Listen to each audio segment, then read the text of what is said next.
Good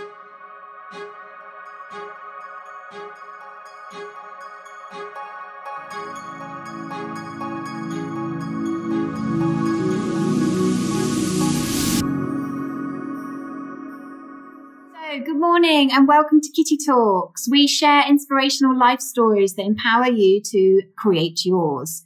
Today I have with me the beautiful Molly Harvey. Hello, Molly. Hello, good morning, Kitty.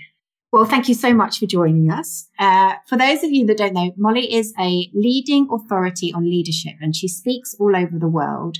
And she also happens to be a very good friend and a wonderful humanitarian. And I'm sure she's going to tell us all about her work. So Molly, thank you so much for joining us. Yes, and I'm delighted. I'm privileged to join you all today. Well, we're very excited. So I would love for you to tell us a little bit more about what you do in the world so our guests and our listeners can get to understand you better. Okay, well, I think I've always said my place in the world is, I describe it as living on a threshold. And a threshold is where I live between both worlds. So I spend half my time working for medium to large organizations across the planet. I don't work, I should say. I always say I will leave the day it becomes work. But that's really working with organizations as we live in this constant flux of change and transformation currently. And really they bring me in on the role of developing the future leaders for tomorrow. That's my whole passion, is developing people. But it's not just about developing. To me, it's all about encouraging people to bring out the essence of the presence inside them. So that's the work on the corporate side. And then the other part of my life that I'm passionate about is the humanitarian side. And that's the give back. So that's where I go to far-flung places in the world. I'm also a visionary on the Fountain, have been since 2012. So the Fountain is made up of 8 visionaries across the world, where it's made up of from the indigenous, the Kogai to the Lakota Indians, right across to us Westerners. You know, they call us little brother, is what they call us. So that's really it's the threshold. And I've always, even since I was a little child, I've always had to have that balance of both. Because if I go too far into any of the worlds, it's almost like my own inner world becomes unbalanced. And would you say that you are you're a transformational leader, really, and what you're doing is working with corporates to help them grow and help the planet grow at the same time? I think that's why I'm here. I don't hang on to any titles. I suppose, you see, there's one thing you need to understand, Kitty, is that up until maybe 13 years of age, I thought every child could do it, but I never actually saw the human body as such. I could never tell you. I was never bothered about what the human body looked like. It was the essence of the presence of a human being. As a child, I just saw so naturally. And it was around 13 years of age that actually, I got a wide awakening to be told that actually, no, not everybody does see these things. So at the age of 13, would you class yourself as psychic, or how would you? I now know that's what it is. I didn't as a child, because as a child we don't have titles as children. No. We don't have boxes. We don't have boundaries. You see, I grew up in a country estate owned by Lord Delacour Beresford in County Waterford. And that was an 8,000 acre estate. So that was my growth. My father, I wasn't born with a silver spoon in my mouth. I was going to say, was it your house? No, my father moved with the horse. So if my father was alive today, he'd be known as a horse whisperer, because Monty Roberts actually used to come to Cornwall Estate. So if you think in England of Balmoral, where the Queen goes, that's the type of place I grew up in. Oh, wow. So also, I now know today that for the first 7 years of my life, my mother couldn't carry any boys. She lost every boy she got pregnant with. So I was an only child till I was 7. So all I had really around me was nature and the sacred, and in the fact of lots of land and horses and dogs and cats. And so I had 7 years, and most psychologists say, give me a child till they're 7. So I was being prepared.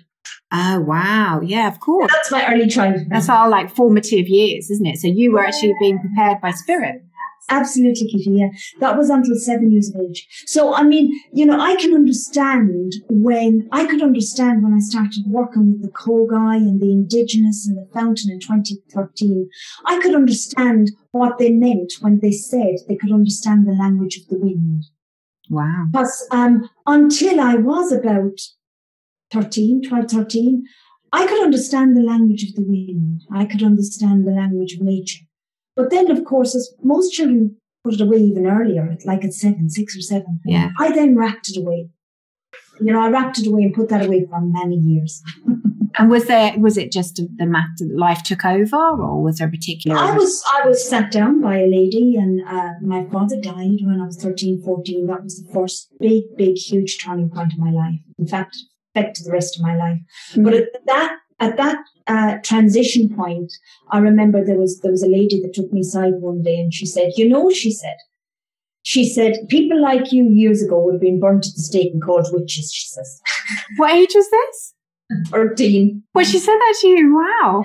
She did. Yeah, she did. And I then realized it was like what I often say even today, that it was like I remember almost getting an invisible velvet cloth and wrapping away and thinking, well, I really should try to be like everybody else, and I should stop.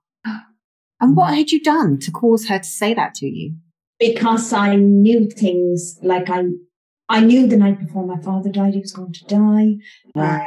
There was a lot of death. The first 17 years of my life was very challenging. I saw a lot of death, and I saw a lot of challenges in my life. But I actually believe every single one of those challenges came into my life to help me grow. Because you see, when I was a child growing up in this country state, I always believed I'd either been swapped at birth, or else I believed that I was born for a time who had yet to come. I felt so out of place. Not with the country surroundings, not with where I grew up. I felt so out of place with the world. I felt the world, I was born for a time that had yet to come in the world. Mm. And I know that time has come with the last 5-6 years. And it's probably a really valid point, actually, because I'm sure actually a lot of our audience listening, like personally, I can totally relate to you, because I never felt like I was of this earth, all through my kind of younger years. And actually it was only in my late 20s that I started to understand why, because I found my tribe. So it's probably lots of people listening. Yeah, I would say to anybody who ever felt they're a misfit, or they're the road less travelled, I would say, God, stay on that road. Yeah, wonderful. Yeah, absolutely. If you're listening. Yeah, because you're the leaders of tomorrow. They're the leaders that, like, for instance, I'm heading to Uzbekistan in April.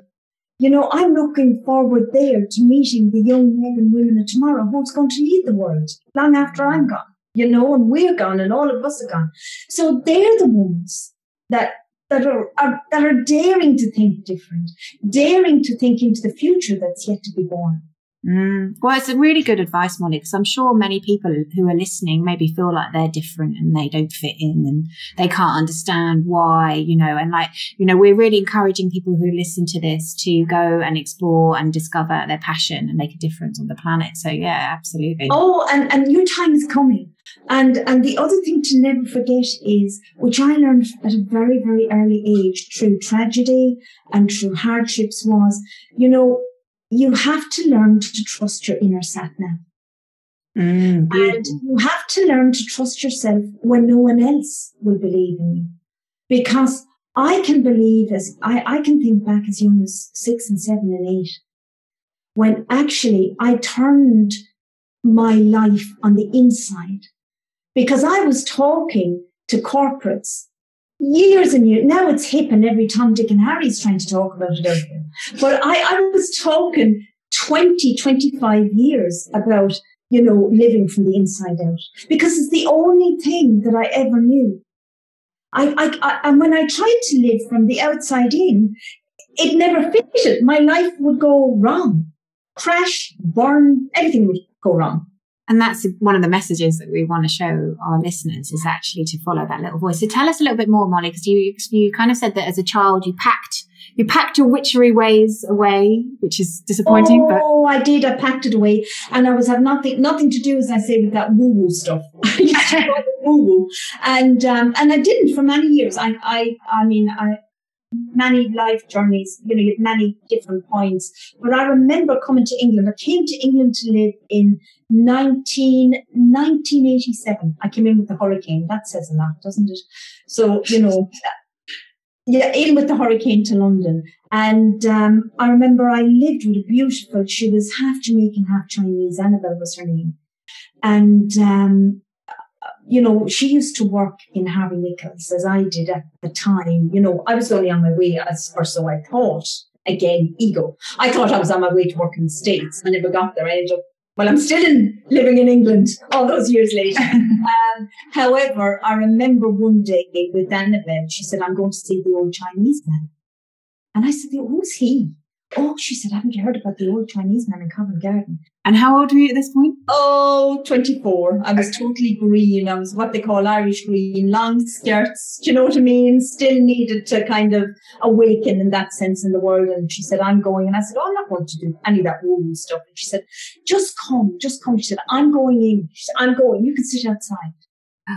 And I remember she went in and she had a reading or whatever he did. Yeah. And then he came out, he was coming to the door with her, and he just looked at me. And he looked at me. He didn't know me, he'd never spoken to me, and he says to me, you're going to get very sick, he said, around 33 years of age, he said, if you don't open your gifts up. Oh. That 33 is going to be a very pivotal time for you, he said. And he said, you're going to reopen your gifts. If you don't, he said, you get sick. He also then happened to say to me, which was quite hilarious, but he said to me your first son, he said, your first son, he said, you're going to be tired. That's all he said. Well, he should have told me I'd be 46 hours in labour with my first child. He didn't. He said, you're going to be bloody tired. Oh, it's kind of true. Exactly. He said, you're going to be tired, he said, but whoever's in that room, he said, has got to remember to lift that baby up, he said. And as the baby takes its first or second breath, he said, you've got to watch his past lives passing. You'll see it in the eyes. He said, you'll see everything in the eyes as the child. I remember going away and saying to Annabelle, well, that was a load of garbage. That was a bit weird, yeah. Absolutely. And it was. He was exactly correct. I was brought to my third teacher in life when I was 33 years of age. And I've always been a very spiritual human being, not religious, but I've always been spiritual. Spiritual to me is my life is governed by an invisible presence that lives in me, works through me, and walks beside me every day in my life. I've always had that since I was a child. I've always known.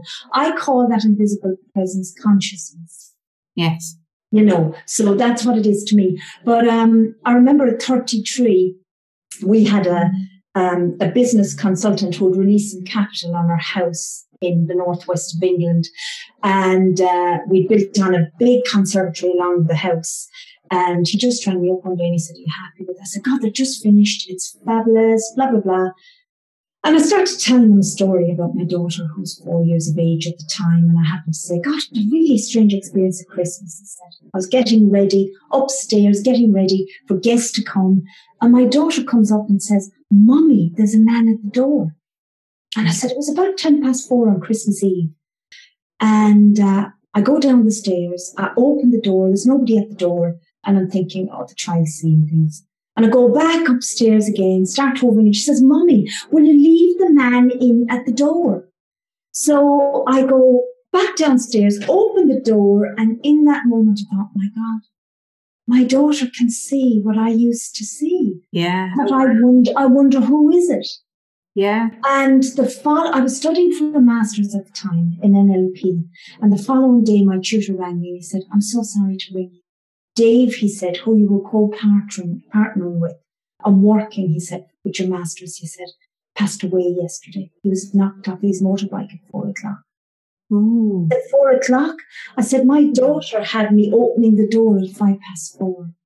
Oh my goodness. Oh, I've got shivers then. So that's the other world. That's consciousness. Yeah. That's consciousness. That was his way to say goodbye. But that was my daughter, my 4-year-old daughter. Well, children are so open. Oh, she was the one that was going to bring me back in the journey, told the businessman that. And they he say, put the kettle on.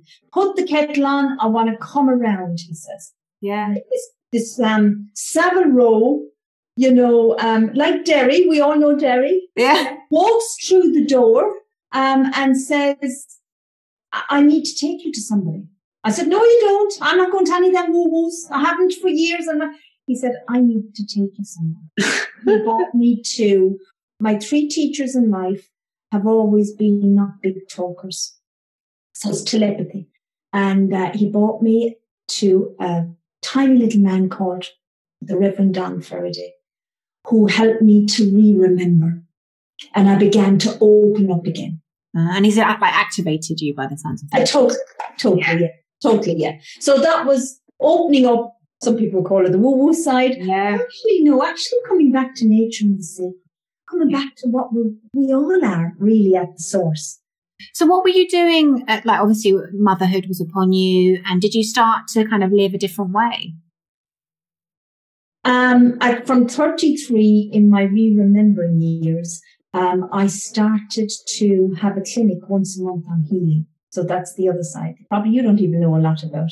No, I'm learning here. That clinic was by word of mouth. And before we knew within a year, there was 60 plus people booking in one day a month. Wow. And then and then a very eminent doctor got involved. And he worked with children a lot, head pediatrician. And he got involved, an Indian doctor. And then what happened is life was to change again. And my work with the stage, with speaking, was really beginning to grow and develop. And something in me was saying, you're not going to have a clinic anymore, but actually your voice as you walk around the world, you're going to speak to thousands or hundreds or groups or whatever. And that's the way my work started to open up on the other side. So, and then of course I have 2 sides, remember. So I'd one, like part of my work, I remember going back to 2005, 2008, was working across Bank of America. So Bank of America brought out MBNA. So I was brought in there in the transition program. I was the only person outside the States. And was this before everything went pop, or? Yeah. This was 2005. Oh, so okay. That was part of my life. And then the other part of my life was I was opening soul school weekends across the world. So I started that in Minneapolis in 2006, where I started bringing weekends of music, song, soul and science. And I did that with a lady called Louise Griffith. And we kicked off in Minneapolis. Then we brought it to Ireland, and then we completed it in England in 2008. So you see the duality of what's going on. Well, I kind of view it. I feel that you're switching on souls in the corporate as well. You're an activator in that corporate world to help people see the light and live differently. Well, what we can do is hope that bring the essence of our presence wherever we are in the world, and that's everything. That's everything. And you can, it's just like one soul ignites another soul. Yes. And that's where, when you come home, I always say that when you come home to the sacredness of your own clay body, because this is only a clay body, our soul is everywhere. When you come home to the sacredness of that, you can be with anybody. And it's about being happy in your own skin. And when you're happy in your own skin, you allow everybody else to show up in the way that they need to show up on the planet.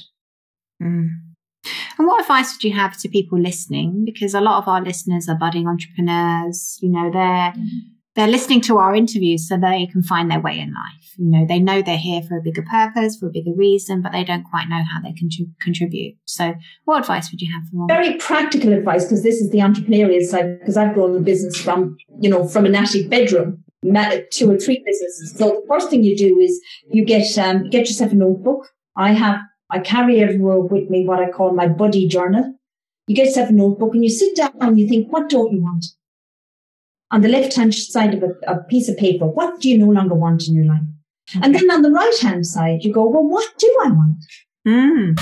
Because really, entrepreneurship in business is about having a Zen-like focus over a small few things. That's when you'll really be successful. So it's what don't you want? What do you want? And then, as you know, it's about taking action. That's the essence of growing a business. And the other simple things, but the hardest things, it's all about the small steps that you take every day in business. Because the small steps every day over time create remarkable results. And they are not fancy and they're not glamorous. Those small steps for me are, giving you an example, like you'd say, well, what helps me be the best I can be and show up with the corporates or whoever I'm with every day. Believe it or not, you might be shocked, but the first one is I have been always, since I got it from my grandmother, I've always been an advocate of the 505 Club. Of the 545 Club? 505 Club. I've never heard of that. What's 5 minutes past 5. No matter where I am on the planet, my feet will touch the ground. What, physical ground? Yes, I will get up. Oh, I see what you... Oh, yes, you're an early bird. I wake up. Yes. 5:05. So I see too many people sleeping through their lives. You have enough time to sleep when you're dead. You know, it doesn't mean I don't get enough sleep. Yes, I do. As the Dalai Lama said recently, you do need 7 to 9 hours a night. I just listened to him last week that he was speaking on CNN. But I go to bed early. I'm in bed for 10 o'clock to get up at 5.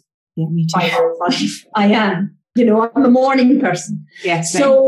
So as an entrepreneur myself, because I was a young mom with 2 kids, and the only quietness I could get was the morning. But then what it does is that early morning gives you time for silence, vision, strategy, meditation. And when I say meditation and silence, it gives you time to listen to that small inner voice. Yes, and it's really good advice. I think if you are an entrepreneur or you are somebody wanting to leave your current workplace, then work on a little bit every day on what it is. Oh, yeah. And if you get up at 7 o'clock now, start with 6:30. I'm saying 5:05 because it's been a discipline in my life for so long that I don't think about it. So what were those entrepreneurial habits you have now that you don't even think about that are taking you and leading you to where you want to be 1, 2, 3 years down the line? Well, it's so true because I don't in our house, we're the same as you. We're up really early and we don't television. We'll occasionally watch a film, but, it's very rare for the television to be on in our house. We've always got better things to do. Absolutely. I learn when the world is asleep. So it's like by 9 o'clock, then the most practical thing I can give to any young entrepreneur is by 9 o'clock, know what are the 3 things that you need to do that day that will take you in alignment with the bigger vision that you've set yourself. Per quarter, per month, per week, per day. That I break everything into small steps. And tell us a bit more about your work with the indigenous tribes. Right. Okay. Well, that's really work where we call taking people back to about the planet, coming back to nature and the sacred. Because we know right now that actually across the world, we're having a lot of breakdowns to break through. And in fact, in the middle of the chaos that's happening, it's in the middle of chaos that you find transformation. Yeah, it's very true. So actually, I think a big part of what's going to save us all is that if we listen to the true ancestors and elders. And the elders, I first met the Kogai, which is the Kogai. I first met them in Switzerland, in Geneva, in 2013. So if you Google the Kogai, up until, I think, 1991, we thought they were extinct. Wow. But actually, they live high up in the Sierra Nevadas. So the Kogai are so advanced civilization-wise, the same as we used to be, but we've forgotten it. You know what I mean? For instance, like when a woman is pregnant, they will together discern if that's a future mama or a future shaman, that baby that's been carried in the womb. They will know. And then as soon as that baby, if they think is a future mama, is born, that baby grows up in caves, inside caves until it's 8 or 9. And they believe that we should learn to see on the inside before we see on the outside. So when you say see on the inside, as in trust ourselves, as in... Oh, totally. Everything. Knowing, intuition, just like the animals. Just like when there's a tsunami, all the animals will have left. Yes, because they get the vibe. They get there. And the Kogai know everything. The Kogai only came out in 1991 because they saw the destruction that was going on the planet. Right. So at another level, the Kogai now say we have 9 years. 9 years? What? To shift the consciousness? Shift the consciousness, but that one we'll go back to the beginning. So the next 9 years are going to be absolutely chaotic. Tremendous, all of this, but it's all happening. It's not negative. And they're describing us right now as a snake eating its own tail. That's how they're describing little brother. And they're saying that actually, to save the planet will go on, humans might not be here, but to really get a grip of us as humans, that we need to go back to nature and say, we need to go back to those simple things of our nature and the sacred, going back to ceremony, going back to, what are the rituals that you had? And they need to be turned back as we move forward. Because yes, we're living in this digital age and it's fabulous and it's accelerating and it will more and more and more and more. We know that. Mm. But it's going to come a point. So your work with them, how does it like? Oh. My work with them has been, the reason why it was brought about was Jyoti is a yogi and she's a visionary. And she was also the visionary behind the 13 indigenous grandmothers. And she went into prayer, meditation for a year, as the grandmothers over the 13 years traveled the planets and did the work they had to do. She then went into meditation or prayer for a year saying, well, okay, creator, spirit, whatever, what is my next mission in life? And after a year, she was given like this model, a drone. She'd never seen this drone before. And she took it to the Kogai, she's indigenous herself, and she took it to the Kogai up in the Sierra Nevadas, and she had an interpreter, and they said, well, that model has been here since before the sun began. That's very sacred. We were given something really sacred here.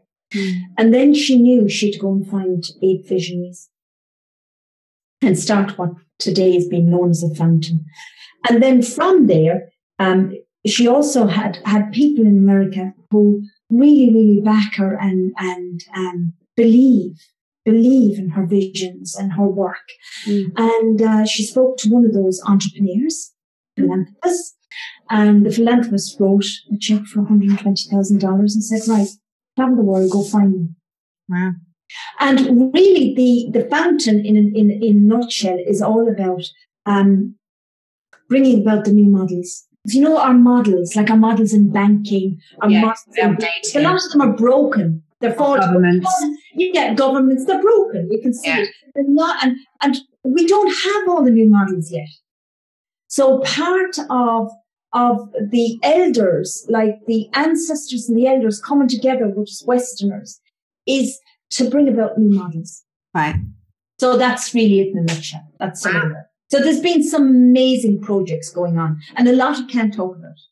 And I'd love to hear the series of synchronicities about how you got involved in that, because one of the things that we're teaching people is to follow their little voice and to live a different way. And so was there a series of weird synchronicities that led you to being involved? Totally. So to put it in a sentence or two, basically I had met a lady called Christiane Pedras, who you know, Kitty yourself. Yeah. She'd asked me to speak at a social entrepreneur summit, 11. Little did I know that then we would become super business partners, friends, whatever, we did. And then she just always kept talking. She has given her life to working with the indigenous across the world. It's her life. That's what she does.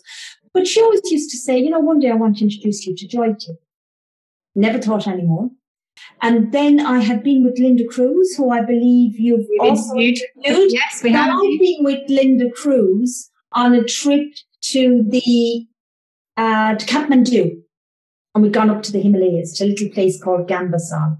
And Linda and myself have blended our skills together, because Linda's a real humanitarian. That's her passion.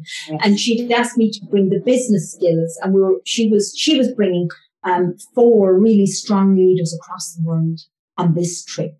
And I'd come back from this trip, and Christiane rang me and she said, guess what? Joyty's with the grandmothers, she said, in Amsterdam. And she said, she's going to fly over to Lakeport for one night, she said, and she's going to be with somebody, she said, and why don't you meet her? And I said, that's great. But I said, Christiane, I'm going down to London that night, she said, because I said, I have 6 meetings in London the following day. And she said, oh, Brummer, she said, I thought this would be a chance for you to get to meet each other. Anyway, synchronicity. I was going to say the universe stepped in. The following day, nothing to do with me. Every single one of those 6 meetings in London cancelled of their own accord. Wow, 6. Like if it was 2, you could, you could kind of like think. And I've always followed the number 3 in my life. So it's like I'm telling you twice, now pay attention. Yeah, 3, 3, 3, pay attention. So I rang Christiane and I said, well, I must be meant to go then. So I went, met Joyty, and I remember her presence. She had a beautiful presence. She was talking about what she was doing. I never clicked. I just thought, oh gosh, it's great. I hope she finds who she's looking for. And it was the 13th of October. I was sitting in my office one day and Christiane said, are you sitting down? And I said, why? Because she said, I'm just a messenger. I said, go on. She said, Joyty connected with me from the Amazon. And she said, she thinks you are to sit in one of the seats. And I said, me? What have I got to bring? She said, she thinks you're empty enough. So at first I thought, I'm empty enough. You can take that either way. No, that's I understand. So that's my journey. That's been my journey. And it's been one of the most challenging, because what I didn't realize was me saying yes to that would change again the whole direction of my life. I'd be asked to let go of everything. So in 2014, my greatest crisis came since my father died. So it was 2013. That was my marriage I had a wonderful marriage, a very happy marriage for 25 years. It's 27 years with my husband. And we're still great friends today. Lovely man. But there is nothing, I don't think, that can ever let me know the fear I knew in the years that was to follow that. The fear of starting all over again. All these things. And now you look back on that, can you see why you needed to go through that? Like, does it make sense to you now? What was the reason? Yes, because I could not do the work that I've yet to embark on if I didn't know the fear. Does that make sense? I walked away and left everything. I bought 4 lamps and a half-moon-shaped coffee table and my clothes. And I sent 2 of the lamps back. So what was that about? And it was only 3 weeks ago when our house sold that 2 of the lamps returned. Oh. 3 years later. So you tell me. And I started from nothing. And I remember at that stage, because I got so, it was such a crisis in my life that my focus went off my business and everything else. I'll be totally honest. And I remember looking at my bank account and seeing £10.49. And I thought, how will I survive? And then it was something bigger than me saying, okay, now you've got to trust. Wow, they're making you really... Oh, that took everything away. Just left me with the clothes on my back. And bit by bit, gosh, do you know what? It's a true saying. Sometimes we have to lose everything to find everything in life. That's all I'll say. So you can appreciate what you've got in life? Yeah, less is more. Less is more. Yeah, absolutely. Less is more. And appreciate, Kitty, and gratitude. I thought I was good at gratitude. But by God, let me tell you, I'd get my hands and knees being much better at gratitude. I really had to, in every single way over those last 3 years. I wouldn't change, now, speaking to you today, I wouldn't change anything. That's a massive transformation, though.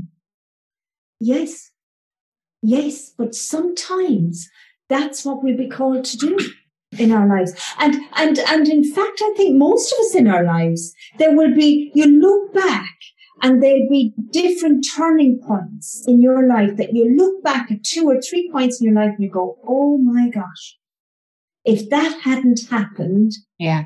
And actually, everything went.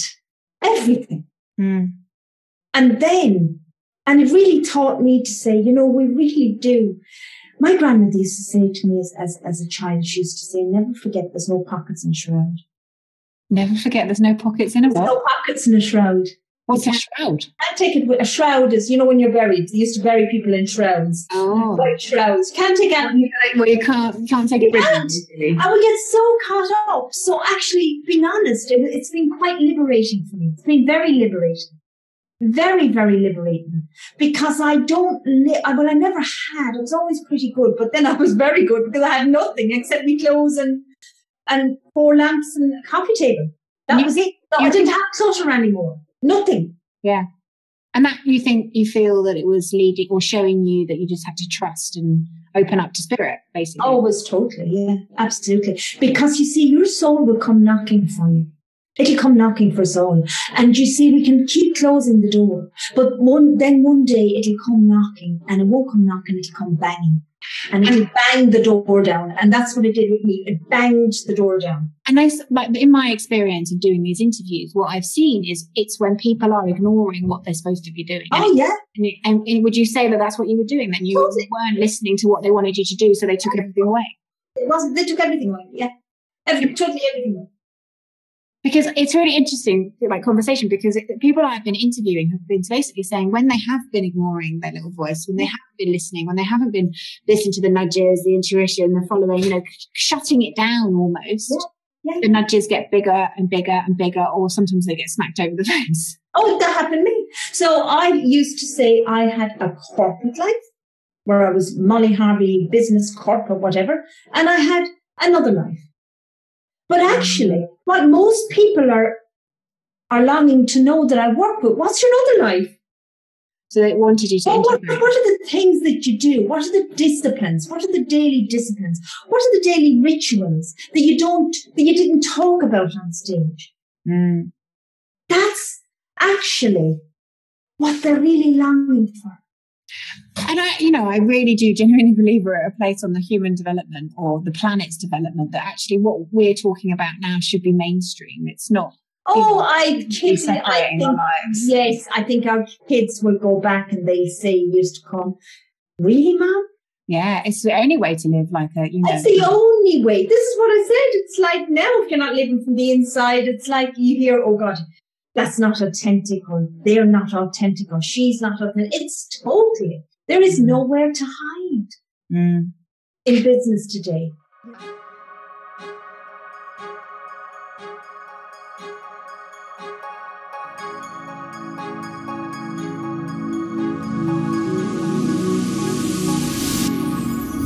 Thank you so much for listening to Kitty Talks.